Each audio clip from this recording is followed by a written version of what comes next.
It started with a campaign that we call Man Therapy. We launched it in 2012, and it really changed the game for suicide prevention. And I'm so proud of the work that we did on that. Like, we use humor to break through the stigma. We have a fictional therapist, Dr. Rich Mahogany. We have a platform where he is the resident therapist. No one was using technology back in 2012 to do a behavioral health intervention. And what we discovered is there's a mental health crisis facing every college and university in the country. And there's an underlying challenge. Suicide is a problem. We lose about 1,200 students on college campuses every year to suicide.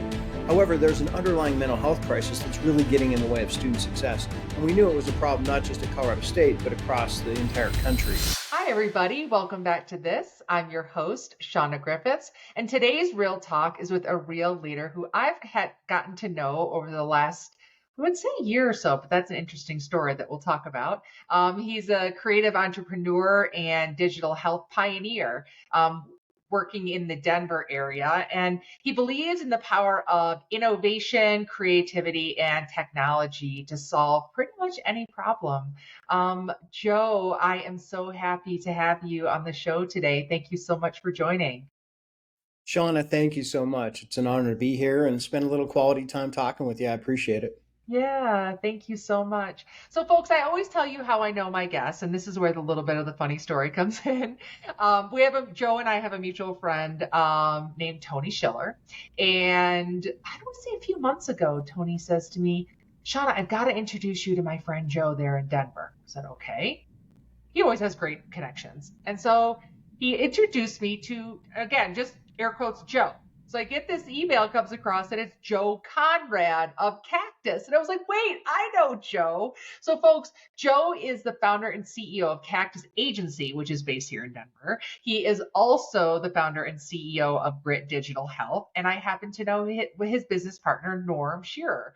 And so I've known Norm for going back before the pandemic even, and had the honor of coming into your agency and giving a bit of a leadership talk at some point, again, before the pandemic. So when we got reconnected by Tony, it was such a wonderful thing. And it's kind of one of those, as you and I were saying, like serendipitous things. You're like, we are meant to be brought together. So, folks, again, like good people bring good people around. So it was just a real fun time to be able to reconnect with you, Joe.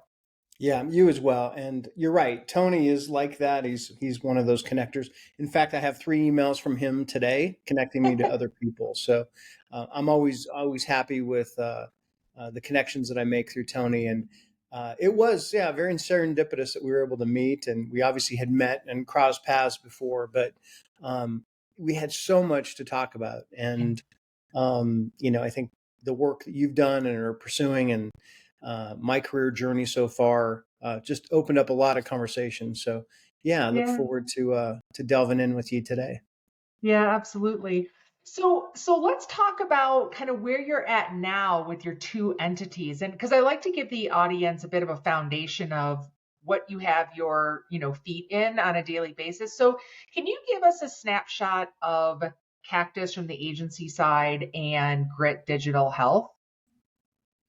Absolutely. I didn't set out to do this to found and cooperate 2 different companies at the same time. It's just how it worked out, and it's working out for now. But my story and how we got here is I started and founded an ad agency in 1990 called Cactus here in Denver. We're a full service shop. And the idea was to always do purposeful, driven work. I thought that might be a pretty cool thing if I was able to apply my talents and those of our team to work on issues and causes and for organizations and people that we believed in. That might be a pretty cool thing. So that was 33 years ago, and that's kind of the journey that Cactus has been on. And that work led us to do some really breakthrough campaigns targeting working age men around the issue of suicide. And a campaign that we developed there really opened my eyes to the power of using a creative technology platform to address behavioral health issues. And so that work led me and our team to have an idea for a different business, different vertical altogether, and a different business model. And so in 2016, we founded Grit Digital Health. And so it happened quite organically. It kind of grew out of us wanting to be innovative and solve problems. And it really made sense to form a separate company because the business model was so unique. And so at that point, I found myself just splitting my time trying to get this new startup off the ground while nurturing a decades old ad agency and trying to keep it relevant and thriving as well. And so, yeah, that's what I've been doing for the past 7 years is trying to operate and grow each of these really important to me and purpose driven companies. Yeah, absolutely. That was one of the things that I was drawn to when I first met Norm when I guess it was back in like around 2015 or 16 when I moved out Sounds here. about right. Yeah. And I was so drawn because of the work you were doing that was purpose driven, because there were so many agencies out. There are so many agencies and have been. But I really love that element that you are bringing to it, that those were the type of brands that you were again, purposely, I was going to say, but that's a wrong choice of word there, but you were intentionally working with. And so has you been able to have that be your like a red thread of what you're doing since you started the company? And is that can you just talk to the audience about how you've been able to maintain that? Yeah. When I founded Cactus in 1990, there weren't many companies calling themselves purpose driven. Yeah. And it was kind of like today, you can't turn around without saying purpose driven this, purpose driven that. And I think Right. it's really great that it's become part of our mainstream culture and our business climate that people are operating businesses more than just to make a profit. But back in Hmm. 1990, we were kind of the weird guys on the block who were talking about doing that. And Yeah. it really came from me realizing that the best way I can have an impact in the world was by helping brands that I believed in tell their story. And I thought, okay, if we can help a nonprofit who has a really important mission but sucks at marketing, if we can help them tell their story and compete, with other brands out there for people's time and attention, it could really grow, their mission and help them better support their cause, whatever that might be. And so that was kind of the vision from day one. And Hmm. how do you take that and also turn it into a profitable business model? And trying Yeah. to thread the two has kind of been central to what my own personal business ethos is all about. And so it hasn't always been easy to be able to do that. At Cactus, we work with lots of different brands, Hmm. but I've over the past 33 years, we've worked with more than 100 nonprofit organizations. We do a lot of state foundational work around behavior change campaigns. We get in a lot involved with a number of different issues, whether it's marijuana proper usage and education around that, Hmm. or it's the fentanyl crisis. We're getting involved. We're doing a really interesting campaign around that, or trying to, call the citizens to impeach Donald Trump at the polls in 2020. I mean, it's really just getting involved in things that we believe in Yeah. and kind of leaning into that and trying to turn that into a business has been a challenge at times, but also I think it's kind of definitely been a North Star to help guide our agency. And Yeah. it's helped us, I think, uh, draw people to the agency, people that work here and our clients that know that we do that kind of work. So, we've Hmm. developed a reputation for that. And so that's been a pretty cool thing. Yeah, absolutely. But you've done it, as you said, for a lot of these nonprofit type organizations, but you also have consumer facing brands that are your clients as well. Yeah, absolutely. And I think we realized early on that it didn't just have to stop at nonprofits because I think brands are also trying to behave in such a way where they want to attract people to their business because of the kind of corporate citizen they are, what they believe in, their core values, and so that work is important, and we can bring that to consumer facing brands just as well. And I think the fact that we did it for so many nonprofits and cause related things made us a very credible source when brands also wanted to kind of move in that direction with the positioning of their brand. Yeah, yeah, absolutely. So you made that move to create Cactus, and again in a very intentional way. And then you said about 9 years ago you started Grit Digital Health. And so, can you paint the picture? Because you talked about the men, the challenge that you were seeing in, in this space for men. But my understanding is that Grit Digital Health actually has several different product offerings. So, can you give people kind of an understanding of all that you do on that side of the business? Be happy to.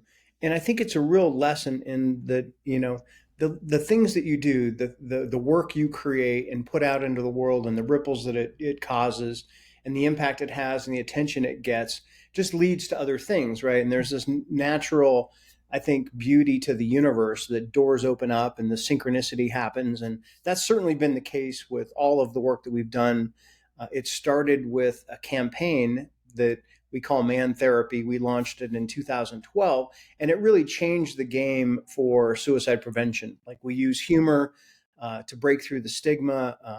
We have a fictional therapist, Dr. Rich Mahogany. We have a platform where he is the resident therapist. And it really, I think, no one was using technology back in 2012 to do a behavioral health intervention. And so we were definitely on the cusp of doing something innovative, but also doing using humor to address such Mm. a complex issue. So I think that it really was us just applying our craft as good marketers, and being able to craft a campaign. And I'm so proud of the work that we did on that, because we also had a very tiny budget to work with and we had a daunting problem, right? Uh, So I've always believed that there's no issue that can't be solved through good, effective communications. mm, However, I felt like we met our match perhaps when it came to taking on the issue of suicide among yeah, men. I mean, it's such a dark and complex issue. I mean, could a ad campaign, could a website possibly have an impact on such a complex and dark issue? And I really thought maybe we had met our match on this one. I had my doubts, but our team applied that same approach that we would work with a big brand, as far as really consumer insights to understand the mhm, issue. How can you have a smart way in from a strategic perspective? And then how can you really come up with a brilliant creative idea and high quality production that really sets it apart? And so we really did all those things well with Man Therapy, and then created a digital platform that when we launched it into the world, it just resonated. Man Therapy developed this cult following. And, this little campaign from Colorado got a feature article in the New York Times. Suddenly we were getting visits from all over the world. And Australia worked with us to create their own version. And so other states would call us and want to license it, because it turned out to be a turnkey men's mental health campaign, and everybody mm, was kind of looking for that. So it kind of opened our ideas to the potential of this. And oftentimes a campaign will run for a few months, maybe a couple years if you're lucky. And Man Therapy is coming up on its 12th year now, and it's so incredible. the fact that this campaign continues to grow in size and scope says that we were really on to something. And so it really just kind of organically grew into this behavioral health space of like, wow, how can we continue to use our talents as brand marketers and creatives, and how could we bring that power to the behavioral health space? Was kind of the premise. But Man Therapy really unlocked all that, just because we were trying to do a campaign that we believed in. We put everything into it. But what we put out into the world and what we got back just fueled our passion for this space, and how else we can start to leverage that. Yeah, absolutely. And that was then the sort of impetus to have the other offerings. I know you have an offering that helps in the school space as well, and some others. Yeah, a good example of kind of this synchronicity that happens in the universe. There's that ambulance that I was talking about. The synchronicity that happens in the universe. We had launched Man Therapy, and had developed a reputation for that campaign. And in 2014, I got a call from my alma mater, Colorado State, up in Fort Collins, and they were really concerned because they had 17 student suicides in a 2-year academic period. And so they were, obviously alarmed at that. Mhm. And they knew about my work in suicide prevention, and I was pretty active as an alum. So they just had me up for a conversation to kind of share with me what was going on their campus. And what we discovered is there's a mental health crisis facing every college and university in the country. Mm. And there's an underlying challenge. Suicide is a problem. We lose about 1,200 students on college campuses every year to suicide. However, there's an underlying mental health crisis that's really getting in the way of student success. And we knew it was a problem not just at Colorado State, but across the entire country, and really around the world for that matter. And so we began where we always do, by going to the source and learning about what was getting in the way of college students' experience and what was holding them back, what was derailing their student success journey. And we uncovered a lot of really great insights. And we saw a need in the world for a new type of digital platform that really puts students at the center of the well being experience. And it wasn't being met by any campus in the world based on our research. So, together with Colorado State, we developed what we call the U platform, and it personalizes the well being experience for every user, and it helps them navigate life and college and campus and make the most of their experience while they're there. And so we launched the platform in 2015 as a pilot on campus. It was very well received, and with that, the campus had the confidence to launch the platform to the entire student body. And then we had our first real, campus using it, and Mm. students giving us feedback. And at that point in time, we decided, it makes sense, instead of just doing it as a passion project of the agency, let's start a separate company that's very Mm. intentionally focused on selling software as a service, as a license model, with higher education. And let's deliver a real value and solve a problem for them, and really help students make the most of that college experience. And it helps with retention and graduation rates, and ultimately students just being successful on that campus. And it's this idea that the best defense is a good offense. So how can we help students not just survive, but really thrive and make the most of Mhm. it? And so at that point is when we founded Grit Digital Health, and Mhm. started hiring a different type of employee team to go crack that. So today, Grit Digital Health has about 22 people that develop products for college students, but we also have recreated the platform for veterans, first responders, and also for corporate employees as well.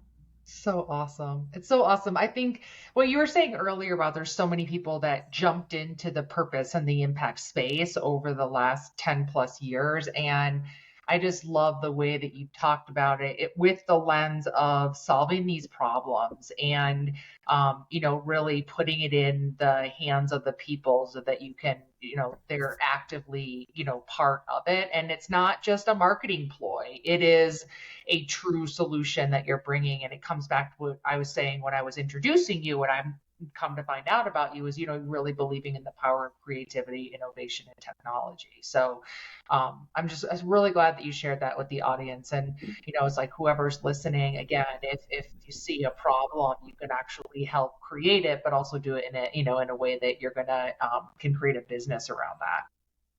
Yeah, I think the challenge was, how can we develop a solution that really provides utility and value to the user and Hmm. fits an unmet need, that does a job in their life that they didn't have elsewhere. And for college, it seemed like the perfect place for it, because it's an important transition that a young person is making. Maybe they're moving thousands of miles away from home. They don't have a strong friend set. Maybe they aren't prepared to take on all the challenges and rigors that they're going to face. And perhaps they could use a tool that helped them kind of work on themselves. Yeah. Our platform is not about social media. It's not about other people. It's about really doing the work and Mm. understanding your own challenges and opportunities. How can you be more resilient? How can you be more persistent? How can you develop a growth mindset? How can you set goals and go achieve them? And how do we support that with really great, reliable information and tools and resources that allow people to, just kind of take charge of their future. And it seemed to be hit the right time at the right place for sure. Yeah, absolutely. So it was a really great description, I think, of how a user actually engages with it. So, and you said earlier, like your client was Colorado State University. So you were building this. So, and you said it was licensed software. So can you talk a little bit more about if people are hearing this and like, wow, I want to get involved, whether it's again like a business, like the B2B side, they're like, I'd like something like that for me? Or is there ways that you integrate brands into it to help to create that value proposition for the users? Just from a business ecosystem, I'd love for you to give a little bit of context to that. We developed it very specifically for college students. So, like all of the insight planning and the student centered design process and the prototyping was all co designed with students. Mm, However, I think we tapped into something that is just about human behavior and how you can set goals and change your mindset, and then really do the work towards that, so it doesn't happen by accident. So I right, think we cracked something that goes beyond just college students, but it was hyper developed for college students. right. And then it happened really quite naturally once again. The first call we got was from a veterans group Mm, funded through the VA, and they were trying to do outreach to veterans in rural areas throughout Colorado. So once again, it mm, started in Colorado, and they were intrigued by our platform, and they said, "Man, it would be great if it could do all those things that it does, but do it for veterans. Will it work for veterans?" And at the time, we thought that it would, but it's just theory until you put it into practice. So right. we got a contract from this organization to really go through and do the transcreation process and really honor, Mm, and try to understand what's going on with veterans. What are the challenges and opportunities they face? What types of content would really be useful for them and helpful in lots of different life experiences?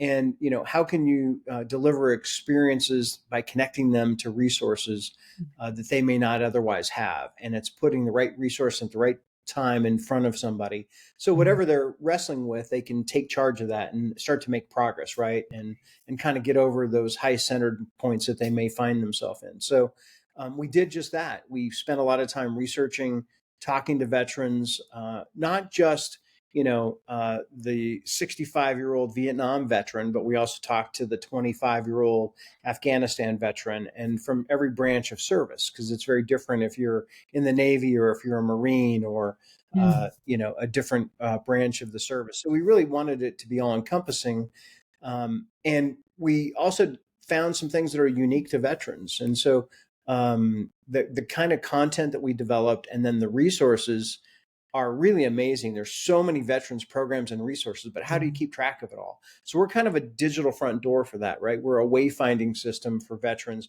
to figure out their own stuff and Okay. what they might need, and then put them in touch with whatever information or Mhm. resource or tool that can really help them in the moment. And so we're really that digital front door that helps drive engagement and helps support veteran well-being. And so that's the concept. And so we launched Operation Veteran Strong as a pilot in Colorado. It's gone really, really well. And so we're hoping that we can find a partner Mm, to expand that. And we've done that same thing. A foundation came to us during the pandemic when frontline workers, first responders, police officers, fire service, EMTs, mm, frontline medical workers were really, in the mhm. teeth of it all, and they were really struggling their own mental health and well being. So we did the exact same process for first responders, and so we have a tool targeting them. So it's using the technology, which is a really sophisticated Yeah. piece of software, the well being platform, and how can we use that technology stack and repurpose it Mhm. for different audiences? And we've proven that you can do that successfully as part of our Yeah, business yeah, model. makes so much sense. And I really appreciate how you've described how you created, how you create solutions for other companies, for audiences.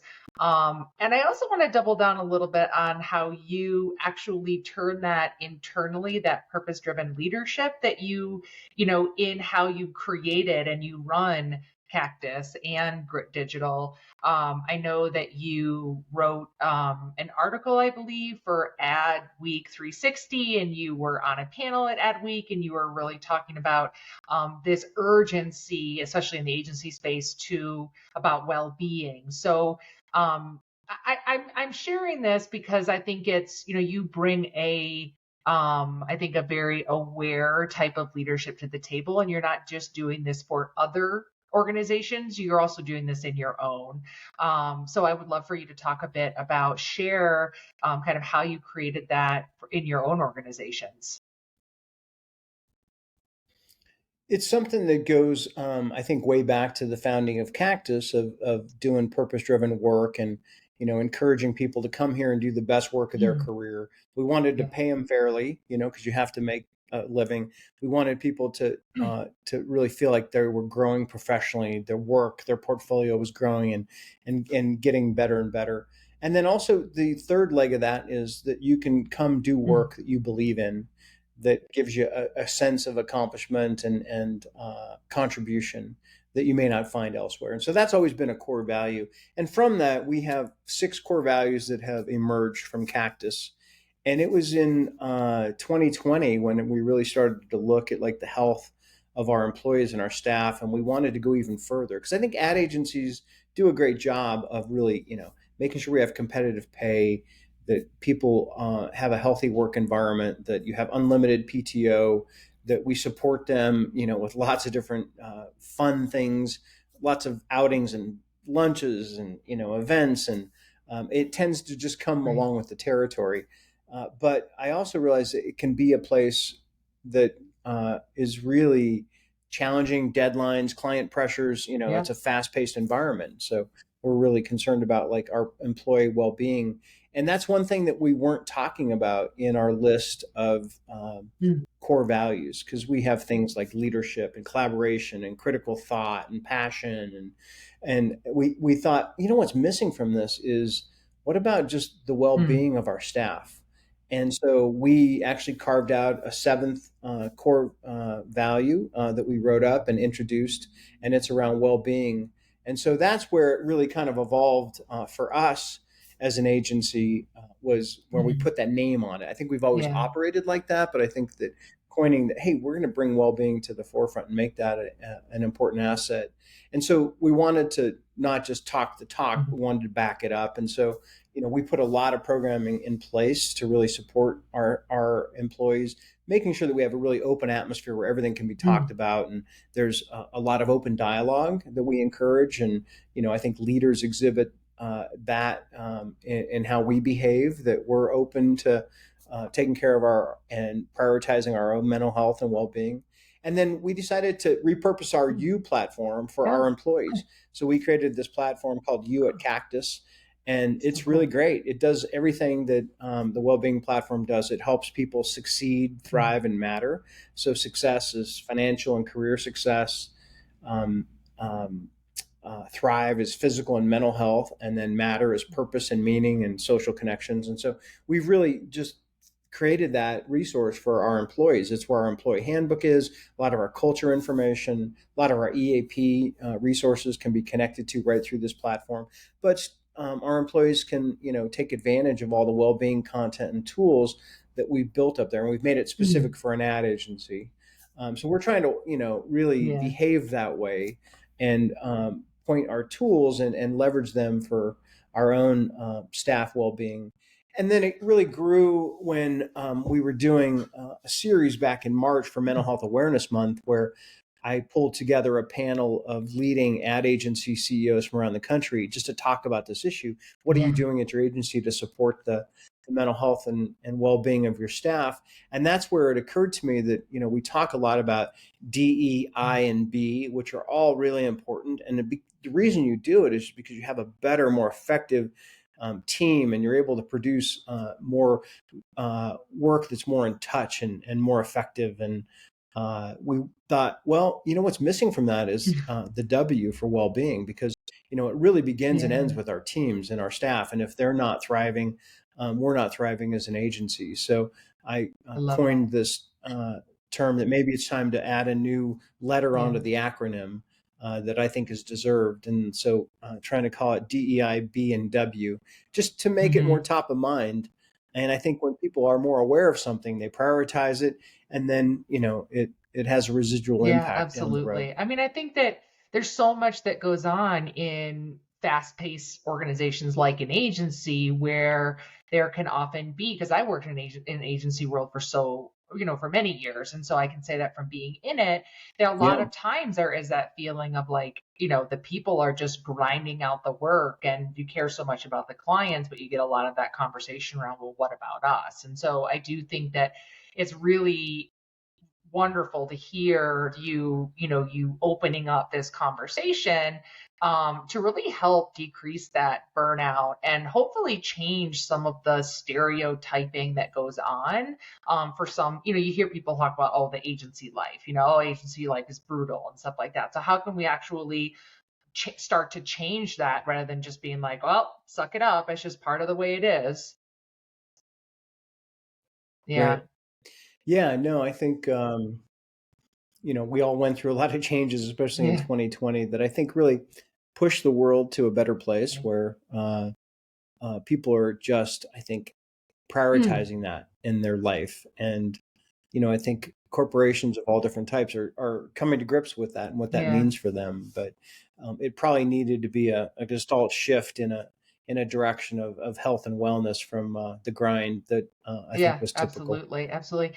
So you said earlier, like you didn't exactly plan to be founder and CEO of two companies simultaneously. For people who are in the audience who Yeah. are juggling a couple different businesses at once, or they have an organization that just has, it might have different, business units, or again, it may operate in a similar way that it feels like two separate businesses, just that high intensity or that high responsibility, I'll call it.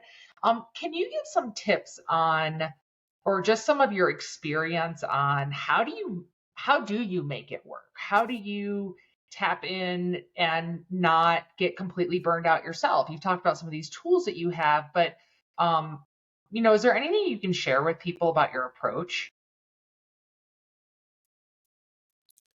I'm making it up as I I go love the along, so transparency there. That's great. it's not like a grand plan. So Yeah. full But disclosure nobody there. does when they're in that type of And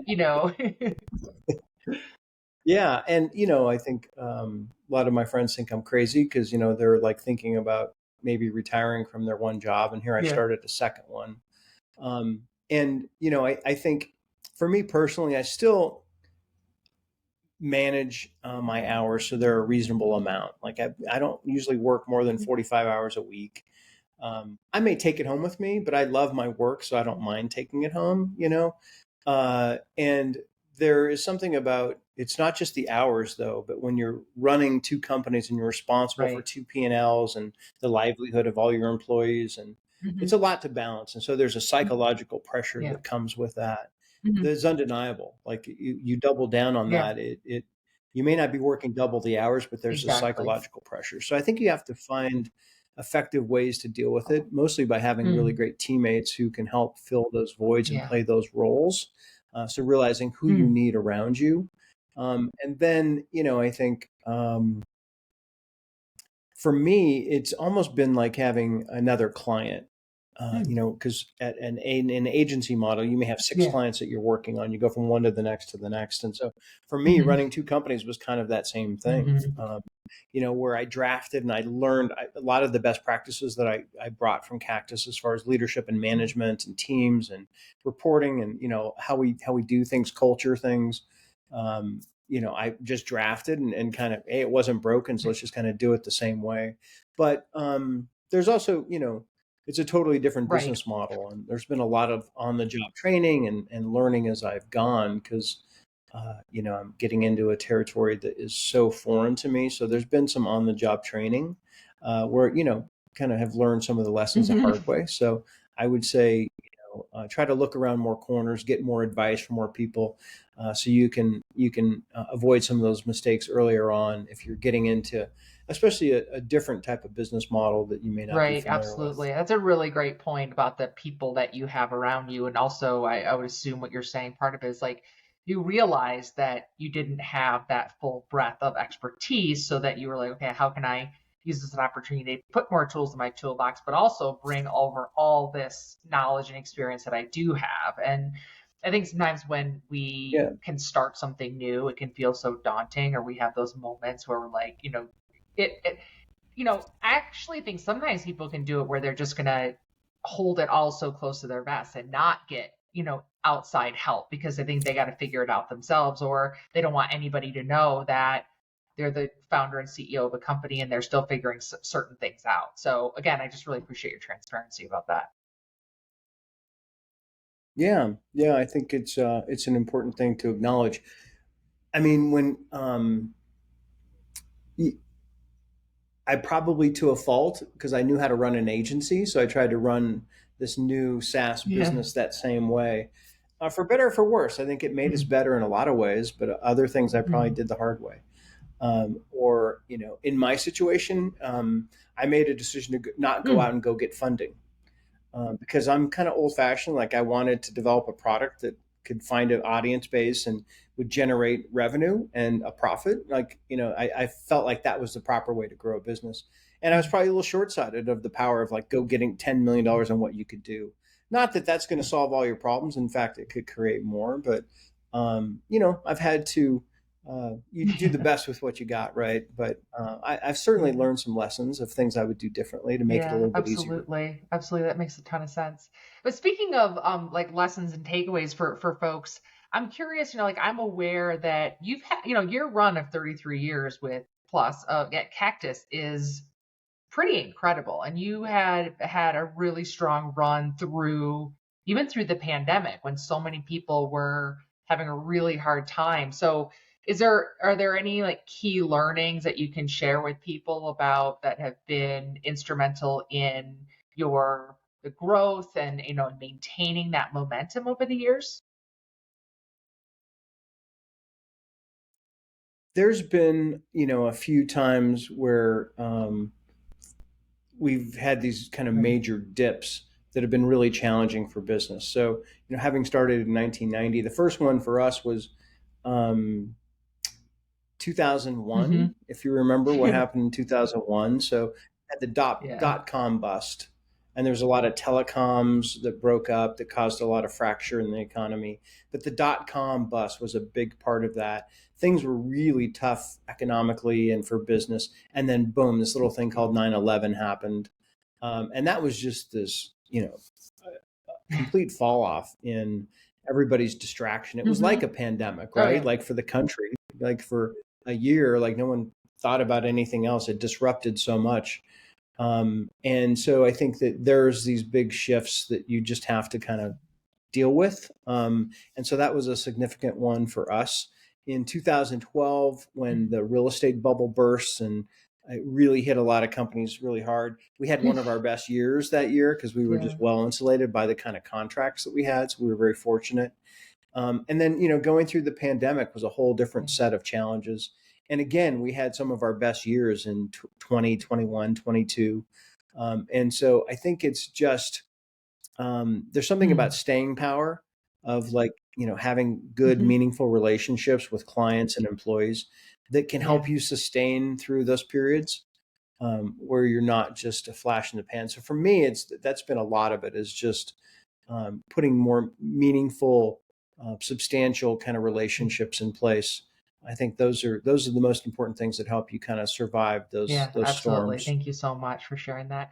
And it's been great to talk about kind of your evolution, where you've been and how you've been able to operate. And so kind of shifting gears to looking ahead, as we're kind of getting towards the end of this year, do you have anything that you think is going to happen, like, or you think that should or could happen more of or less of in 2024, whether it's on the agency side, whether it's on the Cactus side, or the Grit Digital side, or just, from your observations of the marketplace?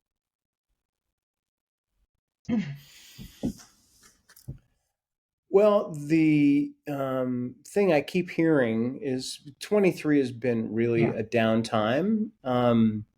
I think it's been a weird year. I think a lot of industries are hurting. I know the ad agency world's revenue is significantly down, and I think we're kind of a bellwether for what's going to go on because marketing Mm-hmm. budgets, kind of go with the ebb and flow, and it's one of the first things to get cut. So when we start suffering, you start seeing the point of it, the point of the spear. But I think there's other things happening. I've heard this thing like survive until Oh. 25 is kind of this thing that's been Hmm. going around, meaning that it's going to get better, Take but a it's going to while. take a Yeah. while. But I've been going more with make more in I love that. 24 because I feel like that'll be an improvement. And so that's what we're trying to do is trying to get revenue growth back on track in Yeah. 24.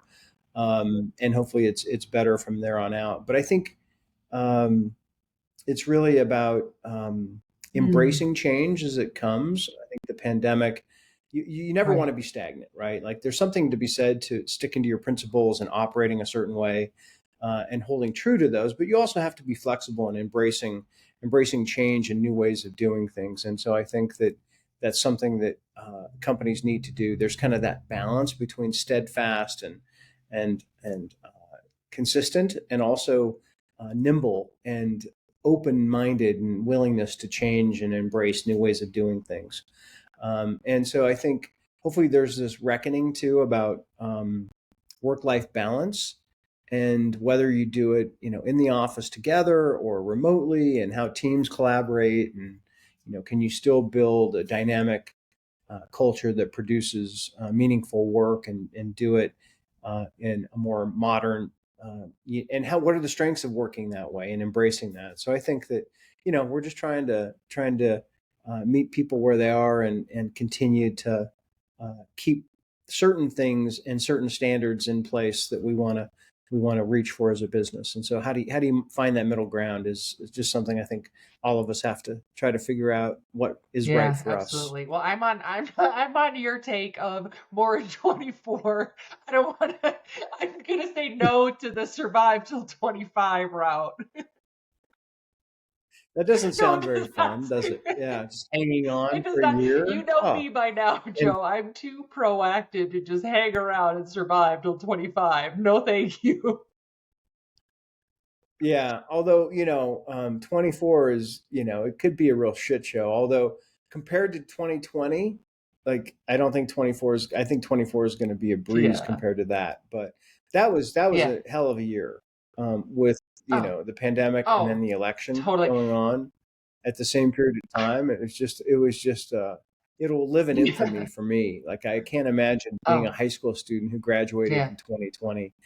And that class of 2020, actually I have an idea for a Mm, documentary that I'm am working on in the background, but it's really profiling the class of 2020 high school students who graduated, who had their whole spring graduation experience, prom, parties, spring sports, just wiped out. All those graduation parties they never got to go to, and then we shipped them off to college, where we locked them in the dorms for their whole freshman year.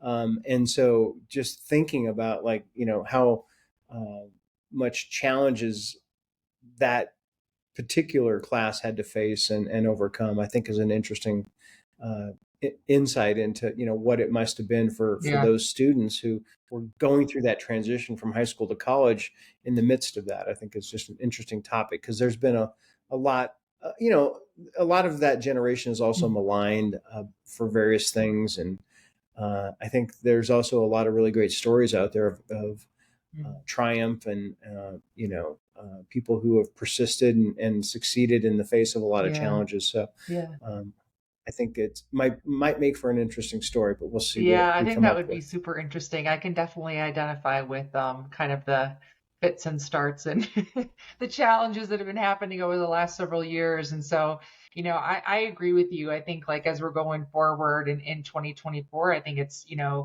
so much of what are we going to do to contribute to the reality that we have, and how are we going to, just to put that positive proactive step forward. Because you're right, I think a lot of us, it's human nature to want that change to happen more quickly, or for things to get better, air quotes, more quickly. I know for me, it's been my Achilles on patience.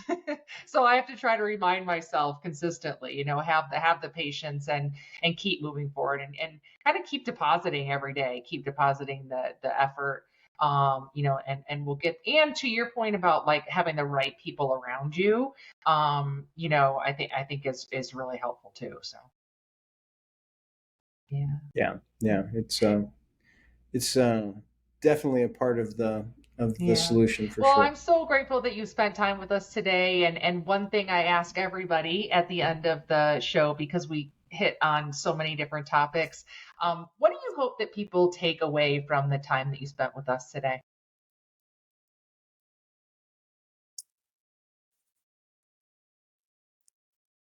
For me, the thing that's made a huge difference in my career and my life is, where I hang my hat every day and the kind of work that I'm doing. And when I learned to really trust myself and, let go of anything that was holding me back, and really um, follow my heart, and really do work that meant something to me, was a game changer.